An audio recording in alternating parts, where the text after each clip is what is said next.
The polished steel door hissed open, a sound he usually associated with success, with finality. But tonight it was a prelude to silence, an unnatural, heavy silence that clung to the marble floors and floor-to-ceiling windows of his penthouse. He called her name, the sound swallowed by the cavernous living room overlooking the city's glittering heart. He found her in the nursery, curled on the floor beside the unassembled crib, her body trembling with sobs that seemed to tear from her very soul. She was 7 months pregnant with their first child, and in that moment, seeing her broken, he knew their perfect life was a lie. The elevator ascended the 52 floors in a whisper of polished chrome and silent mechanics. A vertical journey he made a dozen times a day. It was his seamless transition from one world to another, from the concrete canyons where he wrestled financial beasts to the sterile tranquility of his skyborne sanctuary. He was a man who had built an empire from the rubble of a broken childhood, a titan of industry whose name was etched onto skyscrapers and whispered in boardrooms. He craved order, predictability. The gentle ding of the elevator arriving at his private floor was usually the sound of his world settling into its perfect, hard-won equilibrium. Tonight, however, a discordant note hummed beneath the surface. The deal had been a monster, a multi-billion-dollar acquisition that had consumed him for the better part of 3 months. It had been grueling, a marathon of sleepless nights, transatlantic flights, and enough caffeine to power a small city. But they had won. He had won. The victor's spoils were waiting, a glass of 18-year-old single malt and the soft embrace of his wife. The heavy door, keyed only to his thumbprint and hers, swung inward without a sound. "I'm home," he called out, his voice echoing slightly in the cavernous foyer. The space was an ode to minimalist wealth, a single dramatic sculpture twisted toward the 30-foot ceiling, its shadow dancing on walls of imported Italian marble. There were no family photos, no clutter, no signs of life beyond the faint, clean scent of ozone from the air filtration system. It was a home designed to impress, a fortress built to keep the chaos of the world at bay. Usually she would be there to greet him, a warm, living counterpoint to the apartment's cold perfection. She would emerge from the kitchen, her face dusted with flour, or from her art studio, a smudge of charcoal on her cheek, and the entire sterile expanse would suddenly feel like a home. Her laughter was the only color that truly mattered in this monochromatic world he had built. But tonight there was only silence, a profound, unnerving quiet that seemed to absorb the sound of his own breathing. He loosened his tie, his gaze sweeping the living area. The skyline of the city glittered beyond the panoramic windows, a sprawling galaxy of artificial light that he, in part, owned. Yet the view offered no comfort. A knot of unease tightened in his stomach, a primal instinct he'd learned to trust on the trading floor. Something was wrong. He walked through the archway leading to the residential wing, his expensive leather shoes making soft, apologetic sounds on the marble. Her studio door was ajar, but the room was dark. The kitchen was pristine, untouched. He moved faster now, a cold dread seeping into his bones. He pictured her, imagined her tripping, falling. The baby, their baby, the one thing in his life that felt truly pure, truly his. He found her in the nursery. The room was painted a soft, gender-neutral yellow, a concession to her desire for a surprise. It was the one room in the penthouse that felt entirely hers, filled with hand-painted watercolors of whimsical animals and a bookshelf groaning with classic children's stories.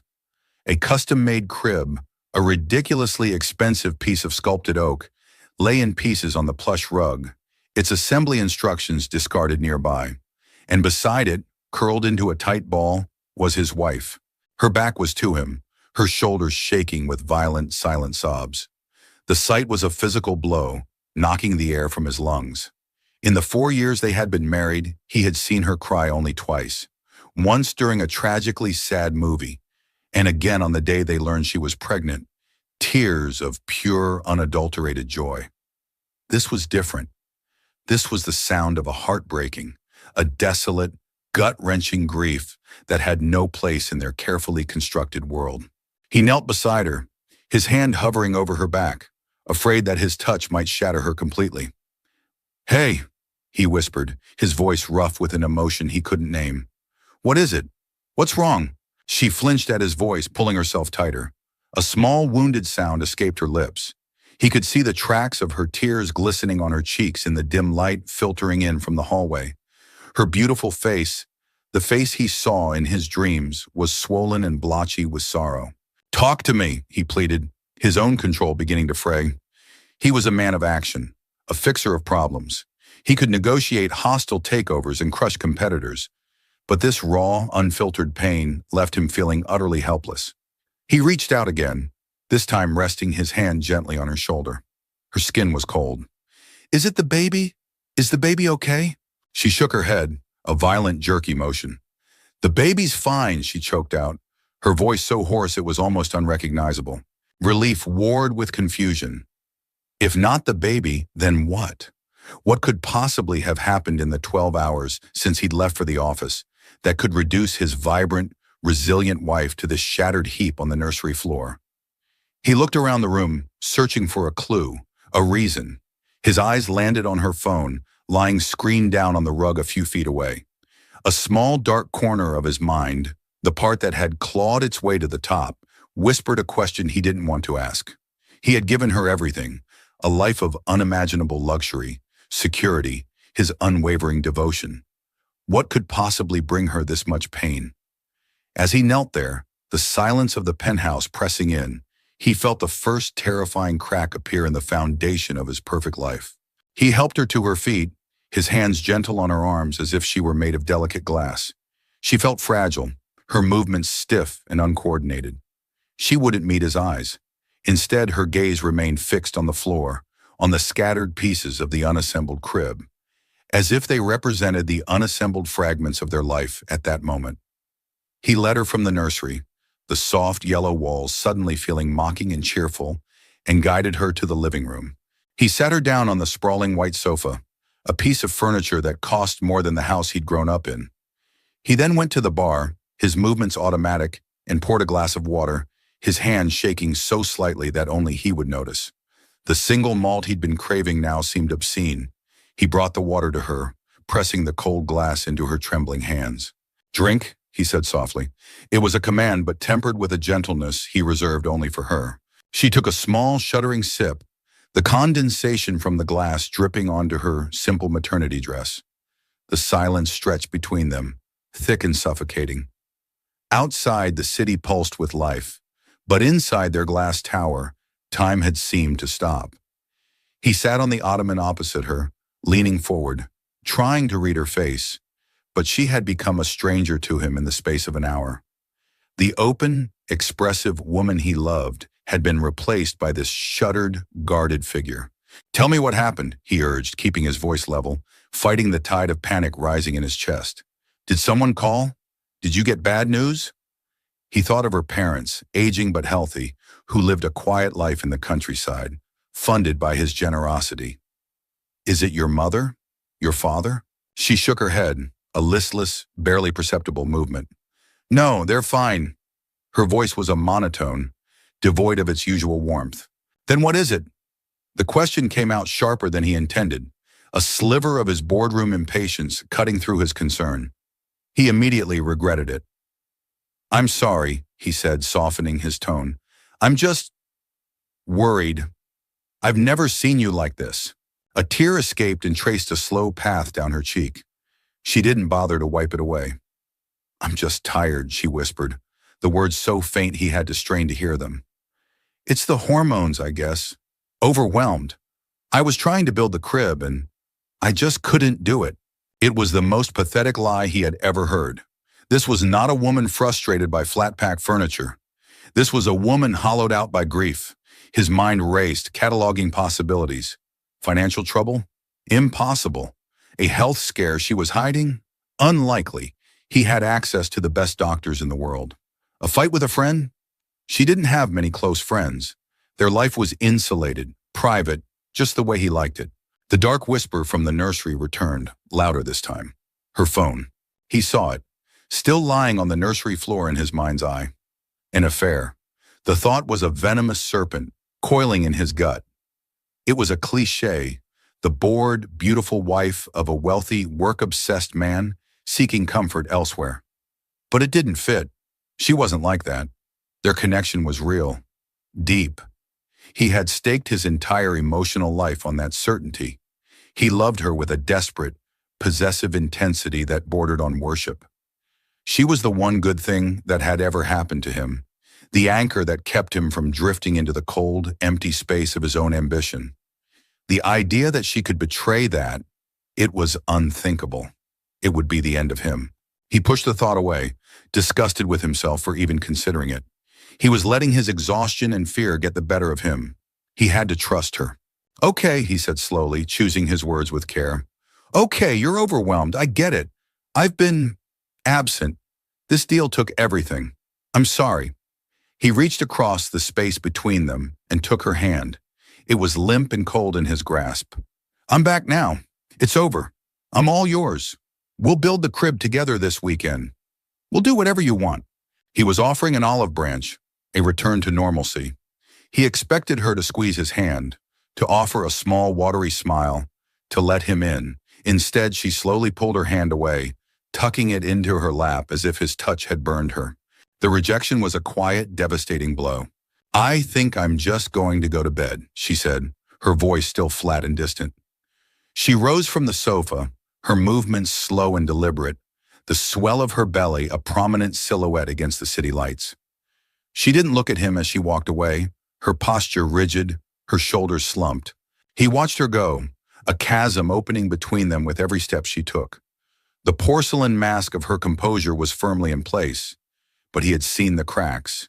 He had seen the raw, primal agony beneath it. And her lie, her flimsy, insulting lie, was more terrifying than any truth she could have told him, because it meant she was hiding something. Something she believed was so terrible, so catastrophic, that she couldn't share it with him. He sat there for a long time, the silence of the apartment pressing down on him. The city lights blurred through the window, the triumphant glitter of his success now feeling like a mockery. He had built this gilded cage for them, a fortress of wealth to protect them from the harsh realities of the world. But he was beginning to realize that the real danger wasn't outside the walls. It was already inside, sitting in the dark, and he had no idea what it was. His gaze drifted back toward the nursery, and the image of her phone face down on the rug burned in his mind. Sleep did not come. He lay beside her in the king-sized bed, a vast, empty expanse separating their bodies. He could hear her breathing, a shallow, unsteady rhythm that was a world away from her usual deep and peaceful slumber. Every time she shifted, every time a small sigh escaped her lips, the tension in his own body ratcheted tighter. He was a man accustomed to control, to having data, to understanding the variables in any equation. Her sorrow was a variable he couldn't quantify, an unknown that was tearing his ordered world apart. His mind, a relentless engine of analysis and strategy, refused to rest. It replayed the scene in the nursery over and over, dissecting every detail, the force of her sobs, the way she flinched from his touch, the hollowness in her eyes, and the lie, the insultingly simple lie. "It's the hormones." She had never patronized him before. Their relationship had been built on a foundation of mutual respect and brutal honesty.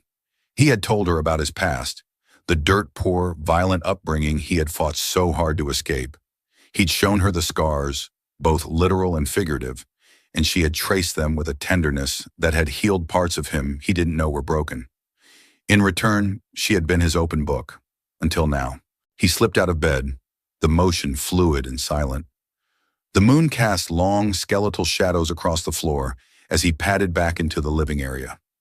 The apartment felt different at this hour, less like a home and more like a museum after closing time. Cold, silent, and filled with expensive ghosts. He stood before the floor-to-ceiling windows, looking down at the sleeping city. He felt a profound sense of isolation, a feeling he hadn't experienced since he was a boy, hiding in a closet while his parents destroyed each other and everything around them. That was where his obsession with control came from. He had vowed to never again be a victim of chaos, to build walls so high and thick that nothing could ever hurt him. He'd built them around his heart, too. She was the only one he had ever let inside. He found himself walking towards the nursery, drawn by an invisible thread of dread. The door was slightly ajar, just as he'd left it. He pushed it open and stepped inside. The moonlight streaming through the window illuminated the room in a pale, ethereal glow. The whimsical animals on the walls seemed to watch him with knowing eyes. His gaze fell immediately to the spot where her phone had been. It was gone.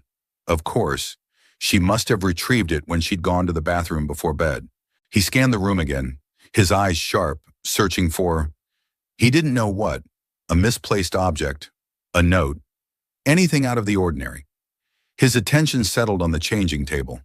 Alongside the neatly stacked diapers and jars of cream was her handbag, a stylish leather tote he'd bought her in Paris. It was unzipped. She was usually meticulous about her things. A war raged within him. His rational mind screamed at him to stop, to go back to bed, to trust his wife and talk to her in the morning, to not become the suspicious, paranoid man he despised. But the other part of him, the street kid who had survived by trusting his gut, was screaming louder. It was telling him that the answer, the source of her pain, was within reach. His heart hammered against his ribs as he reached into the bag. His fingers brushed against her wallet, a set of keys, a tube of lipstick. And then they closed around a small rectangular piece of cardstock. He pulled it out. It was a business card. The material was thick, expensive, the lettering embossed in a simple, elegant font. It was for a law firm, a high-end, notoriously discreet firm that specialized in one thing: family law, divorce, custody battles. He stared at the card, the name of the senior partner seeming to burn into his retinas. Why would she have this? The question exploded in his mind, shattering his last vestiges of denial.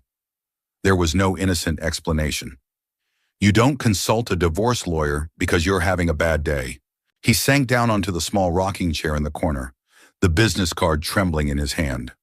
The serpent of doubt he had tried to suppress now uncoiled with a vengeance, sinking its fangs deep into his heart. An affair. It had to be. She had found someone else. She was planning to leave him, to take his child. The thought was a physical agony, a white-hot poker twisting in his gut. He thought of all the late nights, the missed dinners, the trips he'd taken without her. Had he pushed her away? Had his obsession with building their perfect future blinded him to the crumbling of their present? He remembered a conversation from a few weeks ago. He'd been on the phone, pacing, barking orders at a subordinate. She had been watching him, a strange, sad expression on her face. When he'd hung up, she'd asked him, "Do you ever think about just stopping, selling everything and moving to that little cottage by the sea we talked about?" He had laughed. "And do what? Go bankrupt in a year? Don't be silly. I do this for us, for our son." "Or daughter," she had corrected him softly, a faint smile on her lips that didn't quite reach her eyes. He hadn't seen the sadness then, but he saw it now. He had dismissed her dream as childish fantasy, too busy architecting their gilded cage to notice she felt trapped inside it. A wave of nausea washed over him. He felt the cold sweat of panic on his brow. The empire he had built suddenly meant nothing. The money, the power, the prestige. It was all just a pile of ashes. She was the foundation of his world, and that foundation was crumbling into dust. His past came rushing back. The raw, visceral memory of his own father packing a bag, his mother's shattered sobs echoing in the tiny, squalid apartment. He was becoming his father, the work-obsessed husband whose wife sought solace in another's arms. The cycle he had sworn to break was repeating itself. He sat there in the moonlight, in the room meant for their future, holding the proof of his failure. The silence of the apartment was no longer empty. It was filled with the echoes of unspoken words, of her quiet unhappiness, of his own willful blindness. And for the first time in his adult life, the man who had an answer for everything had no idea what to do. The next morning was a masterclass in avoidance. She moved around the kitchen with a brittle, almost frantic energy, making coffee, slicing fruit, her movements sharp and precise. The porcelain mask was firmly back in place, her face a carefully blank slate. She offered him a smile that was a perfect, beautiful lie. It didn't reach her eyes. Those lovely, expressive eyes were dull, their depths shadowed by the storm he knew was raging behind them. He played his part too. He talked about the market, about a minor issue with a subsidiary in Tokyo, about the weather. The conversation was a fragile bridge of meaningless words built over a chasm of unspoken truths. He watched her, looking for a crack in the facade, a glimpse of the broken woman from the night before. But she was gone, replaced by this eerily calm automaton. The business card felt like a lead weight in his pocket. Every time he moved, he could feel its sharp corners, a constant, nagging reminder of his discovery. He wanted to throw it on the table, to demand an explanation, to shatter the fragile piece with the force of his fear and anger, but he couldn't. He was terrified of the answer. If he confronted her and she confirmed his fears, his world would end, right there over breakfast. So he said nothing. He drank his coffee, the bitter liquid scalding his throat, and retreated behind his own mask of calm professionalism. It was a stalemate of silence, a cold war waged across a marble kitchen island. When he left for the office, she walked him to the door, a ritual they had performed every morning of their marriage. She rose on her tiptoes to kiss his cheek. Her lips were cold. "Have a good day," she said, her voice perfectly even. "You too," he replied, the words feeling like a betrayal. In the elevator, he pulled out the business card again. Matheson, Hayes, and Finch, family law specialists. He took out his phone and, with a sense of profound self-loathing, typed the firm's name into the search engine. Their website was as sleek and intimidating as the card. They boasted of their discretion, their tenacity, their success in high-net-worth divorces. Reading the testimonials from satisfied clients felt like reading the obituaries of failed marriages. His entire day was a charade. He sat in meetings, his mind a million miles away. He stared at spreadsheets, the numbers blurring into meaningless patterns. His team, accustomed to his laser focus and decisive commands, exchanged worried glances as he issued vague, non-committal responses. The titan of industry was a ghost at his own throne. He couldn't shake the image of her, broken on the nursery floor. Even if she was leaving him, even if she had betrayed him, that level of grief didn't make sense. There was more to the story. There had to be. He needed proof. He needed to know. The not knowing was a poison, seeping into every corner of his mind. And so, he did something he had sworn he would never do. He called his head of security, a former Mossad agent named Ben, who could find out anything about anyone. "I have a personal matter," he said, his voice low. "It requires absolute discretion." "Of course," Ben replied, his tone unwavering. There was no judgment, no surprise. He was a tool, and a ruthlessly efficient one. He gave Ben the name of the law firm and the partner on the card. Then, with a knot of sickness in his stomach, he asked him to run a quiet check on his wife's communications. Phone records, emails, credit card statements. "I need to know everything, Ben. Everything." "It will be done," Ben said, and the line went dead. The rest of the afternoon was torture. Every ping of his phone made him jump. He paced his office like a caged animal, the stunning view of the city he commanded now feeling like a prison. He was betraying her trust, invading her privacy, becoming the very person he never wanted to be. But the fear was stronger than his principles. The fear of losing her, of losing his child, was an all-consuming fire. At 4 o'clock, an encrypted email arrived from Ben. It contained a single password-protected file. His hands trembled as he typed in the code. The file opened and a list of documents appeared. Phone records, bank statements, emails. He clicked on the phone records first. He scanned the list of numbers, his heart pounding. There were no secrets there. Calls to her parents, her obstetrician, a few friends, nothing out of the ordinary. No long, late-night calls to a mystery number. A flicker of hope ignited within him. Next, the credit card statements. He scrolled through the transactions.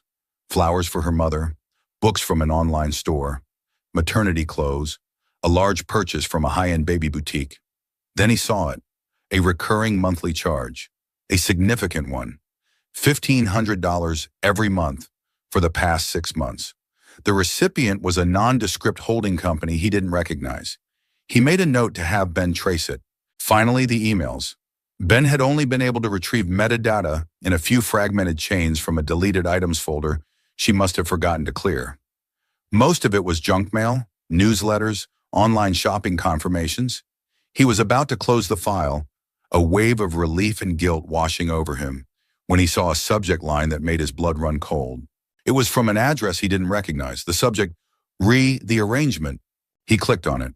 The body of the email was short, just a few lines. The next transfer is scheduled for the 15th. As agreed, no further contact is necessary unless there is an emergency. Please confirm receipt. It was dated 2 days ago. He checked the sender's address. It was a jumble of letters and numbers from a Proton mail account. Untraceable. He looked at the date of the first payment on the credit card statement. It was just a few days after she had told him she was pregnant. He leaned back in his chair, the leather groaning under his weight. His mind reeled, trying to piece it together. A secret, untraceable email address, a recurring, clandestine payment, the business card for a divorce lawyer. It all pointed to one unavoidable conclusion, but it still didn't add up. Why the elaborate secrecy? Why the payments? If she were having an affair, why would she be paying someone? He felt like he was losing his mind. He was chasing a ghost, a digital breadcrumb trail that led only to more questions. He looked out the window. The sun was beginning to set, painting the sky in hues of orange and purple. It was time to go home. Time to face the stranger who shared his bed. He now knew he couldn't confront her with this. Not yet. He had fragments, suspicions, but not the whole truth. And he had a terrifying premonition that the whole truth was something far more complex and far more devastating than a simple affair. The drive home was surreal. The familiar streets and landmarks of his city seemed alien, as if he were seeing them through a distorted lens. The man who had left his home that morning was not the same man returning. The morning version had been a husband, worried and confused. This version was an investigator, a prosecutor, armed with fragments of evidence that painted a damning, yet incomplete picture. The weight of the encrypted file felt heavier than any corporate portfolio he had ever managed. He let himself into the apartment, the silence greeting him like an old, unwelcome friend. He found her in the kitchen, not cooking, but staring out the window, one hand resting protectively on her swollen belly. She turned as he entered, and for a fleeting second he saw it again. The raw vulnerability from the night before, a flicker of fear in her eyes before the mask slammed back down. "You're home early," she said, her voice a little too bright. "Finished up," he lied, placing his briefcase on the counter. "How was your day?" "Quiet. I read for a while." She gestured to a book lying on the island. The title was, "What to Expect When You're Expecting." The irony was a physical blow. He couldn't do it. He couldn't play this game anymore. The charade was choking him, poisoning the very air between them. He had to know the truth, no matter how much it destroyed him. "We need to talk," he said, his voice low and serious. The forced cheerfulness vanished from her face, replaced by a guarded, wary expression. "Okay," she said slowly, her hand tightening on her stomach. "About what?" He took a deep breath, steeling himself. "I know you're unhappy, and I know it's more than just hormones." He watched her face for a reaction, but she remained unnervingly still. "Last night I found this." He reached into his pocket and pulled out the business card, placing it on the marble island between them. It lay there, a small white rectangle of impending doom. He saw her eyes flicker towards it, and a tremor went through her body. He saw her swallow hard. "Why do you have a card for a divorce lawyer?" he asked, his voice shaking, despite his efforts to keep it steady. "Are you planning on leaving me?"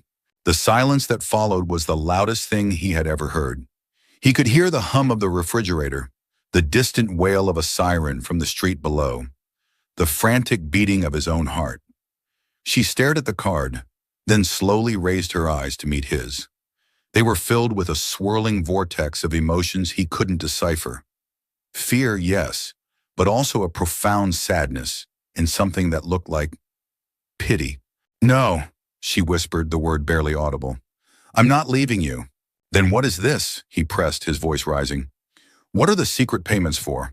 Who are you sending $1,500 to every month? What is the arrangement?" Her face went pale, the color draining from her cheeks until she was as white as the marble countertop. Her mouth opened, but no sound came out. She looked trapped, terrified.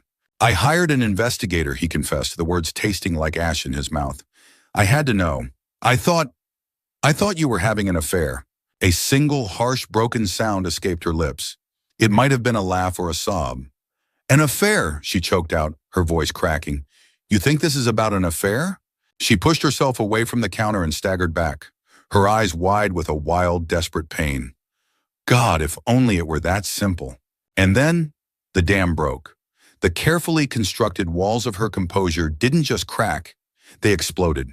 The grief she had been suppressing erupted with the force of a tidal wave. Her legs gave out, and she sank to the floor, her body convulsing with sobs that were terrifying in their intensity. He rushed to her side, his anger and suspicion evaporating, replaced by the same overwhelming fear he'd felt in the nursery. He tried to hold her, but she pushed him away. Don't, she screamed, her voice raw with agony. Don't touch me. He recoiled as if struck. He knelt a few feet away, helpless, as her anguish filled the room. It's not what you think, she gasped between sobs, her words fragmented and broken. The money, the lawyer, it's not for me. Then who, he pleaded, his mind struggling to process her words. Who is it for? She looked up at him, her face a mess of tears and despair. And in her eyes he saw a truth so devastating it would rewrite his entire world. It's for my sister, she whispered. The words hung in the air, nonsensical. He stared at her, utterly bewildered. Your sister? You don't have a sister. You're an only child. He knew her family. He'd met her parents dozens of times. He'd seen the photo albums from her childhood. There was no sister. I do, she insisted, her voice gaining a desperate strength. I have a twin sister. No one knows. My parents. They gave her up for adoption when we were born. His mind went blank. He couldn't make sense of it. A twin sister, a secret she had kept from him for their entire relationship. It felt impossible, like a plot from a melodramatic novel. They were young, she continued, the story pouring out of her now, a torrent of long-buried secrets. Terrified. They could only afford to keep one of us, so they kept me, and they gave her away. They made a choice, and they made me promise to never, ever tell anyone. It was the family's great shame. He could only stare, speechless. The foundation of his reality was cracking beneath him. The woman he thought he knew better than himself was a stranger. I found her 6 months ago, she said, her voice dropping to a near whisper. I hired a private investigator. I had to know if she was okay, and I found her. She paused, another wave of sobs shaking her. And she is not okay. She's the opposite of okay. She took a ragged breath, her gaze fixed on something far beyond the walls of their penthouse. Her life. It's been hard. The family that adopted her, the father was abusive. She ran away when she was 16. She has a son. He's 7 years old. And her husband, the man she's with now, he's just like the man who raised her. He hurts her. He hurts the boy. Suddenly, the pieces clicked into place with horrifying clarity. The family lawyer wasn't for their divorce. It was for hers. The secret monthly payments weren't for a lover. They were a lifeline. She's trying to leave him, she said, her voice thick with tears and a fierce, protective love. The money is for a safe house, for food, for her son. The lawyer is helping her build a custody case. She's been documenting the abuse, trying to get enough evidence to take her son and disappear somewhere he can never find them. He looked at her, truly looked at her, and saw not a betrayer, but a protector. He saw a woman torn apart by a terrible secret, trying to save a sister she barely knew. The other half of herself who had been dealt a cruel and different fate. The depth of her pain, her grief, it wasn't for herself, it was for her twin. The night before last, she whispered, her eyes locking with his. He found out. He found the lawyer's number. He beat her so badly she ended up in the hospital. He threatened to kill her if she ever tried to leave again. He told her he would take her son and she would never see him again. That's why I was crying. I thought he had killed her. He felt the floor drop out from beneath him. The cold, sterile perfection of their apartment, of their life, seemed to shatter into a million pieces. The suspense of the past 48 hours hadn't been about the potential death of their marriage. It had been about the potential death of a woman he had never known existed. And his wife, his beautiful, brave wife, had been carrying this impossible burden all alone, honoring a promise made before she could even speak, to protect a family secret that was destroying her from the inside out. He had accused her of betrayal while she was in the midst of a desperate secret rescue mission. The shock of it left him breathless. The confession hung in the air between them, shimmering with the weight of decades of silence. The sleek, modern kitchen, a testament to his success and control, now felt like a sterile, inappropriate stage for such a raw and primal revelation. He stared at his wife, this woman who was both intimately familiar and a complete stranger, and felt a profound seismic shift in his understanding of her, of them, of everything. The anger and suspicion he had harbored for the last 2 days had vanished, replaced by a tidal wave of shame so powerful it threatened to drown him. He had been so wrapped up in his own fear, his own wounded pride, that he had been completely blind to her suffering. While he was agonizing over the possibility of a broken heart, she was living in terror of a broken body, not her own, but that of her mirror image, a sister living a nightmare. He slid across the cold marble floor and gathered her into his arms. This time she didn't resist. She collapsed against him, her body boneless with exhaustion and relief, and wept. Not the violent, agonizing sobs of before, but a deep, sorrowful weeping that spoke of years of carried secrets and lonely fear. He held her tightly, burying his face in her hair, murmuring apologies over and over again. The words inadequate, but all he had. "I'm sorry," he whispered, his voice thick with emotion. "God, I am so sorry. For not seeing it. For thinking. For what I accused you of." She just clung to him, her fingers digging into the fabric of his expensive suit jacket. They stayed like that for a long time, kneeling on the floor of their perfect kitchen, two broken people surrounded by the wreckage of a lie they hadn't even known they were living. Slowly, her crying subsided into shuddering breaths. He helped her up and led her to the sofa. The same sofa where she had pulled her hand from his just 24 hours earlier. The distance that had felt like a continent then was now gone, bridged by the terrible, liberating truth. He sat beside her, keeping a supportive arm around her shoulders as she began to speak, the full story tumbling out in a rush of whispered, painful words. She told him her sister's name. It felt strange on her lips, a name she had only ever written in secret emails or spoken to a lawyer. She described the few furtive meetings they'd had in discreet coffee shops, the shock of looking at a face so like her own, yet so different, hardened by a life he could barely imagine, the eyes carrying a weariness that belied her age. She was the other side of the coin, the result of a single 50-50 decision made by two scared teenagers. While his wife had grown up with piano lessons, private schools, and unconditional love, her sister had grown up in a world of uncertainty and fear. "I look at her," she said, her voice trembling, "and I feel this overwhelming guilt. Why me? Why did I get this life and she got that one? It's not fair." He held her closer, feeling the weight of her misplaced guilt. "It wasn't your choice," he said softly. "None of it was." She told him about her nephew, a small, quiet boy with his mother's eyes. She had only seen photos of him, but she loved him with a fierce, desperate ache. He was the reason for all of this. Her sister would endure the beatings, but she would not let her son grow up thinking that violence was a form of love, that fear was the price of family. As she spoke, he began to understand the true depth of her isolation. She had been navigating this emotional minefield completely on her own, bound by a childhood promise to her parents, a promise that protected their reputation at the cost of her own peace and nearly at the cost of her sister's life. He felt a surge of cold fury towards her parents, whose cowardice had set these tragic events in motion 3 decades ago. "Why didn't you tell me?" he asked, the question not an accusation, but a plea. "I could have helped. We are a team." She finally looked at him, her tear-filled eyes searching his. "I was terrified," she admitted. "Telling you meant breaking the most sacred promise I ever made. It meant unearthing a secret my parents believe would ruin them.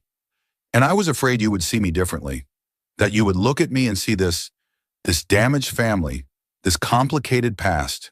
She gestured vaguely at their pristine surroundings. "Our life is so perfect, so clean. I didn't want to bring this darkness into it." His heart broke for her. She had been trying to protect him, to protect their gilded cage, from a reality she felt was too ugly for it. He saw now that his obsession with perfection, with order, had inadvertently made her feel like she couldn't show him her messy, complicated human parts. "There is no us without that darkness," he said, his voice firm with a conviction that settled deep in his bones. "Your darkness is my darkness. Your family is my family." He stood up and began to pace, the nervous energy that had plagued him for days now channeling itself into a new, clear purpose. The fixer, the problem solver, was back, but his objective had changed. This wasn't about a corporate takeover. It was about a human rescue. "Where is she now?" he asked, his tone shifting, becoming the decisive commander his employees knew so well. "Is she safe?" "She's at a friend's house," she replied, watching him with a mixture of hope and apprehension. "But he knows where the friend lives. She can't stay there for long." "And the boy?"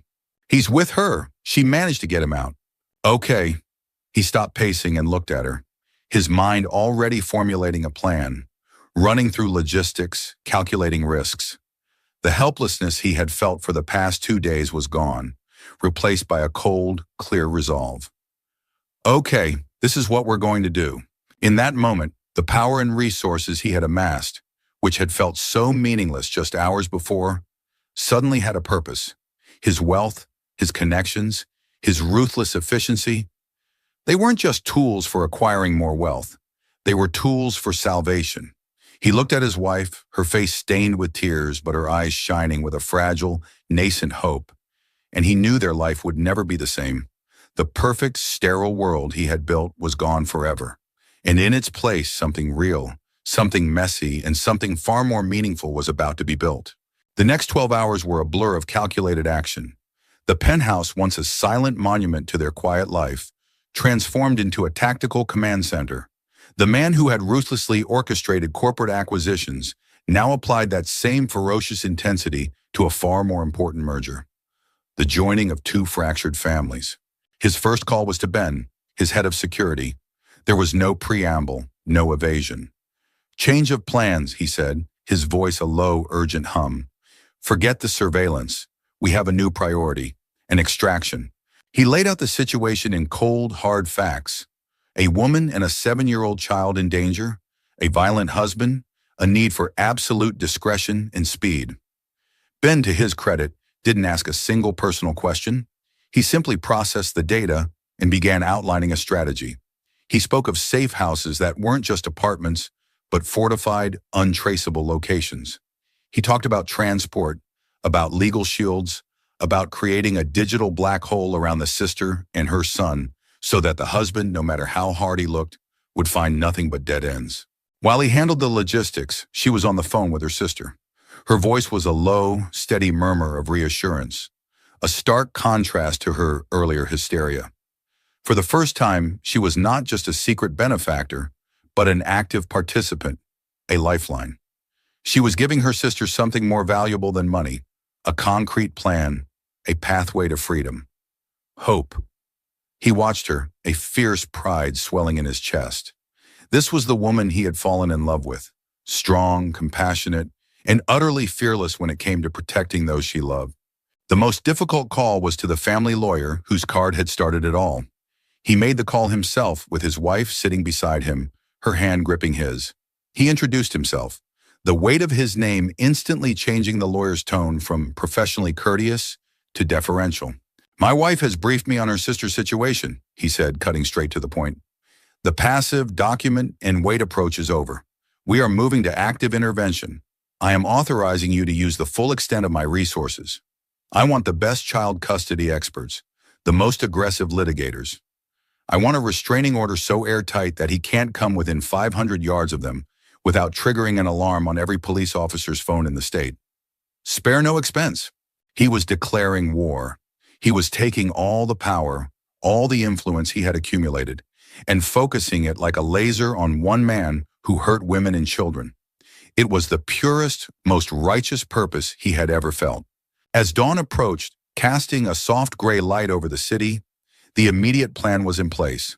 A discreet security team, handpicked by Ben, was already en route to the friend's house.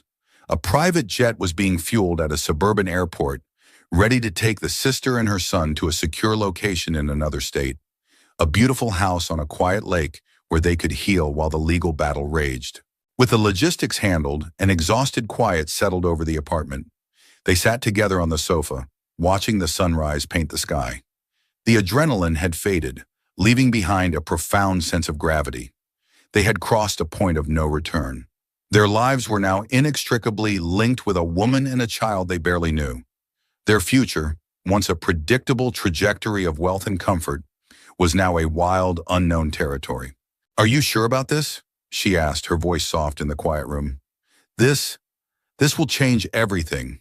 It will be messy. It could even be dangerous." He turned to look at her. The morning light caught the exhaustion on her face, but also a newfound strength in her eyes. "I've never been more sure of anything in my life," he said, and he meant it. "My whole life, I've been running from the kind of chaos your sister is in. I built all of this," he gestured to the opulent room, "to keep it out. But I was wrong. You don't fight chaos by building walls. You fight it by facing it head on, by protecting the people you love." He took her hand. "He is a monster of the same breed that created me. The difference is, I have the power to stop him. If I don't use it, then what's the point of any of this?" A single tear rolled down her cheek, but this time it was not a tear of sorrow. It was a tear of gratitude, of overwhelming love. There was one last piece of business, one final secret to confront. "Your parents," he said gently, "they need to know. You can't carry this for them anymore." She flinched, the instinctive fear of a lifetime of obedience still present. "They'll never understand. They'll be horrified." "Maybe," he conceded, "or maybe they'll finally have a chance to atone for a mistake that has haunted 3 lives for 30 years. Either way, the truth has to come out. The secret is what's been poisoning everyone." He saw the struggle in her eyes, the war between her duty as a daughter and her new, fierce loyalty to her sister. He saw the moment she made her choice. It wasn't a choice between two family members. It was a choice for truth over silence, for courage over fear. "You're right," she said, her voice firm. "I'll call them after she's safe." This was their new beginning, forged in the crucible of a crisis. They were no longer just a wealthy couple living in a penthouse. They were a team, a family unit expanding to include the broken and the lost. They were choosing to step out of their gilded cage and into the messy, complicated, and beautiful reality of the world. The life they were building now would not be perfect, but it would be real. And it would be built not on a foundation of wealth, but on a foundation of love, sacrifice, and a shared, unwavering purpose. The choice had been made. There was no turning back. 2 days later, they stood in the arrivals hall of a small, private airfield 1,000 miles from home. The air was clean and crisp, smelling of pine and open water. It was a world away from the concrete and ambition of the city. He stood slightly behind his wife, his hand resting on the small of her back, a silent, steadying presence. She was vibrating with a nervous energy, her eyes fixed on the door that led to the tarmac. The door opened and a woman walked through. For a moment, his breath caught in his throat. It was like looking at a distorted reflection of his wife. She had the same eyes, the same bone structure, the same curve of her lips. But her face was thinner, her skin had a sallow tint of exhaustion, and there was a map of hardship etched into the lines around her eyes. A fresh, ugly bruise colored her left cheekbone, a stark reminder of the reality they had just pulled her from. She moved with a skittish, hesitant gait, as if expecting a blow at any moment. Clinging to her hand was a small, pale boy with enormous, haunted eyes that seemed too big for his face. He stared at the floor, his shoulders hunched, trying to make himself as small as possible. His wife took a tentative step forward. "It's me," she whispered. The sister looked up, and her eyes, so like his wife's, filled with a mixture of disbelief, relief, and a lifetime of unspoken questions. She let go of her son's hand and rushed forward, and the two women, two halves of a whole, collided in a fierce, desperate embrace. They wept in each other's arms, 30 years of separation and silence melting away in a torrent of shared tears. It was a reunion and a mourning all at once. Mourning for the childhood they never had, the sisterhood they were robbed of. He watched them, his own eyes burning. He felt like an intruder on a moment so sacred, so profoundly intimate. He looked at the little boy, who stood frozen, watching his mother with a look of profound confusion and fear. He knelt slowly, so as not to startle him. "Hi there," he said softly. "I'm your uncle." The boy just stared, his eyes wide and unblinking. He didn't know what an uncle was, not really. The men in his life had not been kind. This man was different. He didn't loom. He spoke quietly. He had kind eyes. The reunion at the airfield was the beginning of a long, difficult road. The new house by the lake was not a magical cure. The sister was plagued by nightmares. The boy, her nephew, didn't speak a word for the first 3 weeks. He was a ghost in the house, flinching at loud noises and sudden movements. The trauma they had endured was a deep, festering wound that would take years to heal.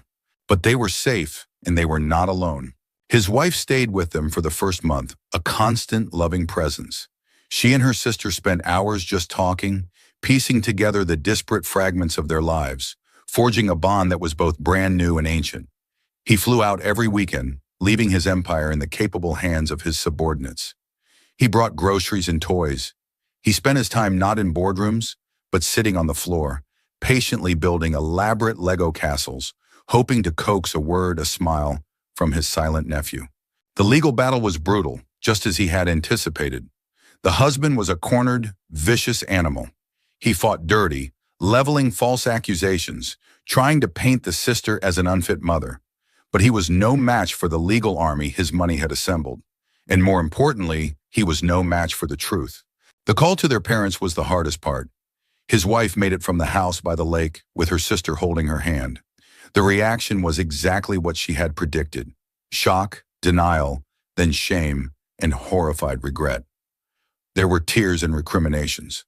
The carefully constructed facade of their perfect family had been shattered forever. The healing there, if it ever came, would be a fragile and uncertain thing. But the truth was out. The secret had lost its power. 3 months later, he and his wife were back in the nursery in their penthouse. This time, they were building the crib together.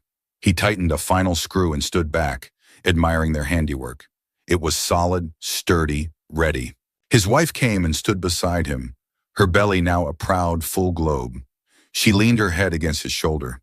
"She called today," she said quietly. "Oh yeah, how are they?" "Good, really good." A smile touched her lips.